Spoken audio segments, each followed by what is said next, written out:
Assalamualaikum warahmatullahi wabarakatuh. Bismillah walhamdulillah. Wassalatu wassalamu ala ashrafi khalqillah. Wa ala alihi wa sahbihi wa man tabi'a hudah wa wala amma ba'd. Berjumpa lagi sahabat kajian Islami yang dimuliakan Allah.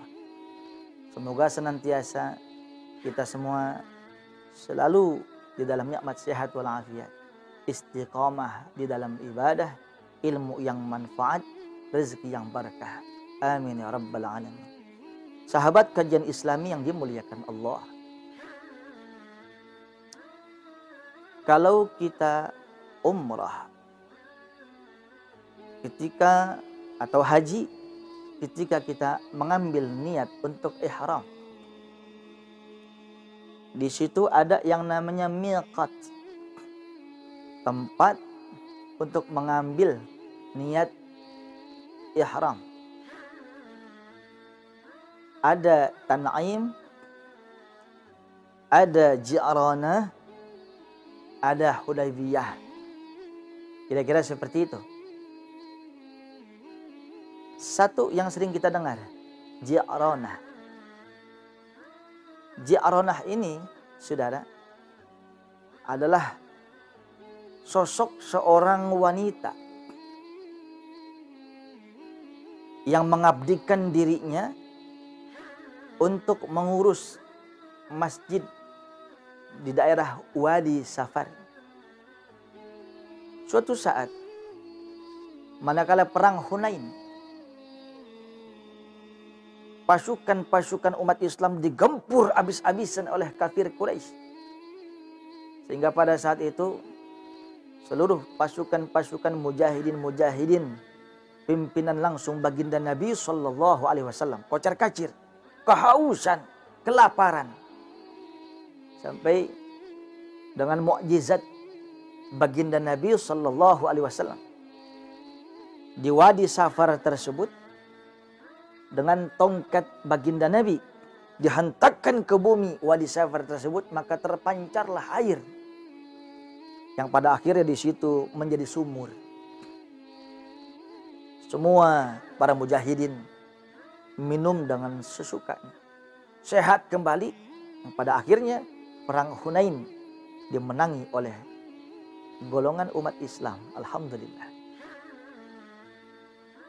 Tapi di tengah-tengah pertempuran yang sengit itu, saudara, pihak musuh itu tahu kenapa orang-orang muslim pimpinan Muhammad itu bisa kokoh kembali, bisa gagah kembali, bisa kuat kembali. Ternyata oh itu ada sumur toh di Wadi Safar yang awalnya nggak ada sumur. Tapi ternyata dengan mukjizat Nabi di situ terpancarkan satu sumur yang berasal daripada mata air yang begitu indah. Suatu malam ada seorang pesuruh dari golongan musuh sudah membuat satu ramuan racun yang begitu mematikan agar ditaburkan ke sumur tersebut. Ke sumur tersebut ditaburkan itu racun pembunuhan massal pada zaman itu, ditujukan untuk pemimpin umat Islam Nabi Muhammad dan seluruh pengikutnya. Tapi pagi hari, saudara, sebelum tempur kembali, baginda Rasul diberikan ilham oleh Allah Subhanahu wa taala. Diberikan berita pula oleh malaikat Jibril alaihi salam. Kalau itu sumur sudah diracun oleh orang-orang kafir Quraisy, maka dengan izin Allah, baginda Nabi meludahi dengan ludah indah baginda Nabi. Itu sumur diludahi oleh Rasulullah.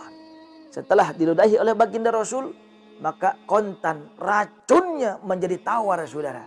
Kembali dinikmati, kembali diminum oleh seluruh sahabat Rasul. Kembali gagah lagi, kembali perkasa lagi, kembali kuat lagi. Pada akhirnya kemenangan perang Hunain diperoleh umat Islam. Saudara yang dimuliakan Allah, sampai di dekat sumur tersebut dibangunlah satu masjid. Sepeninggal Rasulullah, ada seorang wanita yang mengabdikan dirinya di masjid tersebut. Wadi Safar ini, saudara, itu terkenal satu desa yang sangat tandus, terjal, panas, gurun yang begitu gersang. Kalau bahasa kita, nggak ada orang yang mau tinggal di situ. Tapi ada sosok seorang wanita yang ingin menghabiskan umurnya untuk berkhidmat di masjid tersebut. Yang bersihin dia, semuanya dia. Dialah yang bernama Ji'ronah, seorang wanita yang mengabdikan dirinya untuk ngurusin masjid dengan sumur tersebut. Sehingga kemari-kemarian sumur tersebut dilekatkan dengan sosok Ji'ronah, maka dikenal ya Bi'ru Ji'ronah, sumur Ji'ronah. Konon kabarnya, saudara, penyakit apapun, minum air sumur Ji'ronah, mandi sumur air Ji'ronah, semua penyakit apapun akan sirna, akan kembali sehat. Berkah ludah indah baginda Nabi Muhammad. Tapi sekarang udah nggak ada, sudah tutup rapat karena dikhawatirkan orang-orang akan menjadi musyrik katanya. Wallahu a'lam bishawab. Tapi saudara, ada satu kisah menarik. Ternyata di balik khidmatnya Ji'ronah, wanita yang mengabdikan dirinya untuk ngurus satu masjid tersebut, dia ini punya keunikan yang orang lain tuh nggak punya. Sehingga ada satu pendapat mufassir, inilah asbabun nuzul turunnya surah An-Nahl ayat 92. Wala takunu kallati naghadat ghazlaha min ba'di quwwatin ankatha.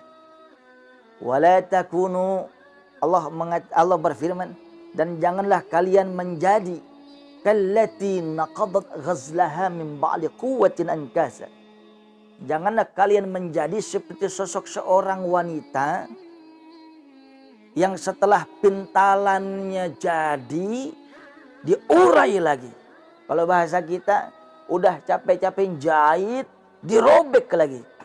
Dipintal tenunan, cakep, diurai lagi. Kalau bahasa kita kurang kerjaan ini. Udah bagus-bagus, dianjurin. Saudara yang saya muliakan, inilah kitab Mu'jamul Buldan yang mengungkap sosok seorang Ji'ronah, wanita, seorang pengkhidmat diri, penghamba kepada Allah, yang ngurus satu masjid, tapi dia memiliki karakter yang berbeda. Suka nenun, suka memintal, setelah rapi tenunannya, diobrak-abrik lagi, saudara. Mungkin kalau bahasa kita gitu, ini kurang kerjaan ini. Tapi pesan moral An-Nahl ayat 92 itu nggak sia-sia. Wala takunu kallati naqadat ghazlaha min ba'di quwwatin ankasa. Jangan sekali-kali kalian menjadi sosok seorang anak wanita. Jangan sekali-kali kamu menjadi seperti sosok seorang wanita, katakan Ji'ronah tadi, yang sudah memintal bagus, tenunan cakep, diurai lagi, dihancurin lagi. Buat apa? Ini bahasa kita, bumi ini sudah indah, jangan dikotorin.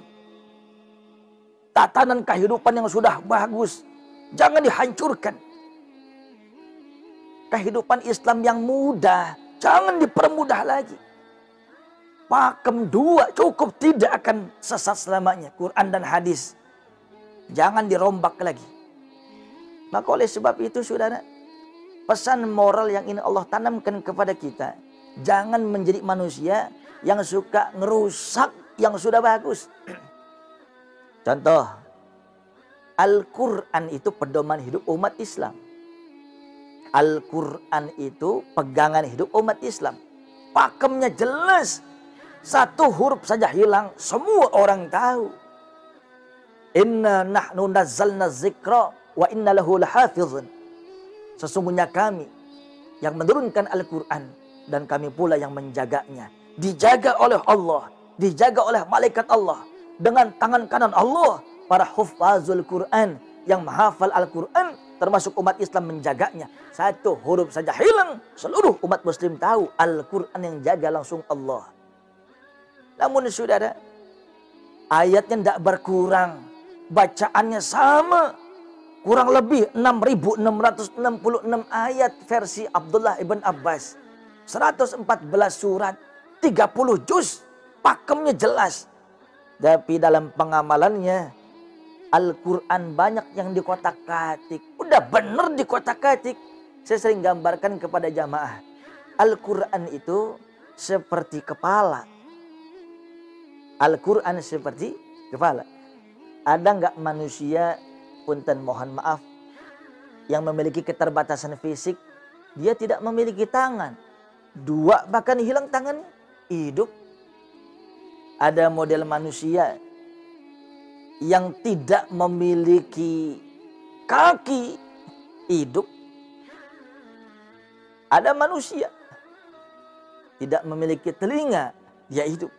Tapi tidak ada sejarah manusia mengatakan tanpa pala ada manusia bisa hidup. Tidak. Tanpa Al-Quran, sosok seorang muslim tidak bisa hidup. Yang kedua, kebutuhan kita seperti antara air dan ikan. Di mana ikan tidak akan bisa hidup tanpa air. Begitupun umat muslim, saudara. Tanpa Al-Quran, maka jiwa sosok seorang muslim akan mati. Ibarat ikan keluar dari habitatnya. Ibarat ikan keluar dari akuarium. Ibarat ikan keluar dari empang. Keluar dari habitatnya, tinggal tunggu waktu. Dia akan mati. Yang ketiga, Al-Quran seperti kepala. Contoh begini saudara. Kita beli peci. Kepala kita nih kalau pakai peci, kalau pakai topi, itu ukuran 9. Ukuran 9 saudara. Kepala kita itu Al-Quran. Ukurannya 9. Suatu saat kita melihat di satu pasar tempat orang dagang ada peci bagus betul. Pecinya indah, pecinya mahal, pernak-perniknya begitu indah, mahal sejagat. Tapi ukurannya nomor 5. Sedangkan biasa kita pakai peci nomor 8. Saya mau tanya sama jemaah. Yang bagus, kita cari peci yang ukuran 8, sekalipun nggak mahal, sekalipun nggak bagus. Atau kita pertahankan peci yang nomor 5, bagus, mahal, indah, tapi pala kita soakin. Tahu soak nggak? Pala kita somplakin, ngikutin peci. Ini orang PA. Tahu PA nggak jemaah? Minum es ditiup, es ngebul, dikata panas. Nah ini PA namanya. Saudara yang dimuliakan Allah, banyak zaman sekarang orang yang ada di Quran, konsep yang sudah pakemnya jelas, ngikutin kepentingan, ngikutin golongan, ngikutin syahwat, sehingga yang ada di Quran yang halal bisa dipelintir jadi haram. Yang haram bisa dikilik jadi halal. Yang jelas bisa jadi remeng-remeng saudara. Apa sebabnya?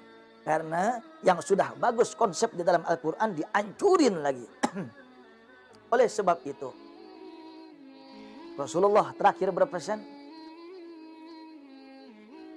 umat Islam nanti akhir zaman banyak yang seperti memegang bara api. Kal-qabid alal jamrah. Seperti seorang yang memegang bara api. Kalau antum, anda lemparin batu cincin bacan, apalagi kristal. Pegang, ditangkap dijual, bisa jadi. Anda kasih antum apel, ditangkap, ngenyangin. Tapi suatu saat anda lemparin antum batu bara api, ditangkap, panas. Itu karakter manusia akhir zaman. Ketika menerima yang enak-enak dari Quran, diambil. Tapi ketika yang kagak enak, yang bisa mengalahkan syahwat dia, yang bisa mengurangi subsidi makanan dia sekalipun batil, yang tidak seirama dengan kepentingan dia, maka ditolak mentah-mentah. Na'udzubillah min zalik.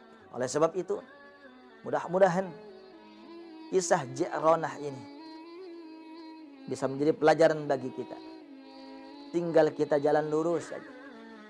Semuanya sudah jelas. Yang halal jelas. Yang haram jelas. Tinggal kitanya nyetirnya kemana. Mudah-mudahan ada manfaatnya. Assalamualaikum warahmatullahi wabarakatuh.